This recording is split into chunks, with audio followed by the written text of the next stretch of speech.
They raided his home, threw his mother out of a window, burnt everything to the ground, and you think he kept quiet? Fela? No. He picked up his saxophone, continued using his music as a weapon. Fela Anikulapo Kuti, he wasn't just a musician. He was a full-blown revolution, wrapped in rhythm and rebellion. The man created Afrobeat, a sound that made you dance, yes, but it also made you think. Jazz, highlife, funk, Yoruba drums, all laced with pidgin English and political hot takes. That was Fela. But music was just the beginning. In the 1970s, when Nigeria was drowning in corruption and military rule, Fela stood up. He built the Kalakuta Republic, his own independent commune, complete with a recording studio and a clinic. And it wasn't just for vibes, though. It was his own way of saying this country has failed us, so we will build our own. Then came the song that changed everything, Zombie.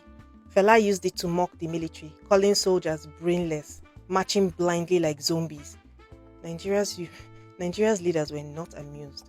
In 1977, they struck back hard. Over 1,000 soldiers stormed Kalakuta. Fela was dragged out, beaten nearly to death. His 77-year-old mother, Fumilayo, one of Nigeria's first female activists, she was thrown from a second-floor window. She later died from her injuries. The army denied everything. They blamed unknown soldiers.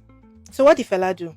He put her coffin in a van, drove it to Dodan barracks, and dropped it at the doorstep of the military ruler. No guns, no protest, just raw defiance and music that shook the whole continent. He was arrested over 200 times in his lifetime, jailed for 20 months in 1984 by Buhari's regime. His music was banned, his shows were raided, his body was broken again and again, but Fela, he just got louder. Songs like Coffin for Head of State, Beasts of No Nation, and ITT, they were fire bombs aimed at power.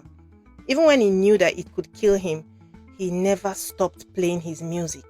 But let's be honest though, Fela was not perfect. He was famous for marrying 27 women in one day. Some say it was symbolic, others say excessive. And some of his lyrics were really objectifying, outdated, problematic. But here's the thing, heroes are never perfect, and they do not have to be. They're just people who stood for something, loudly, fiercely, and at great personal cost. Fela, he stood for justice, for truth, for the everyday Nigerian who didn't have a microphone or a stage. Even after his death, his impact has refused to die. His children, Femi, Shion, Yeni, they have carried on his legacy. Felabration, the New Africa Shrine, even a Broadway show to keep his name alive. His face is on murals, t-shirts, his music is on vinyl.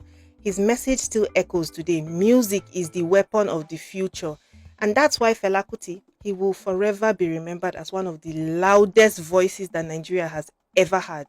A rebel, a genius, a flawed but fearless legend. Thank you so much for watching this video. If you like videos like this, please follow me. I tell these stories all the time.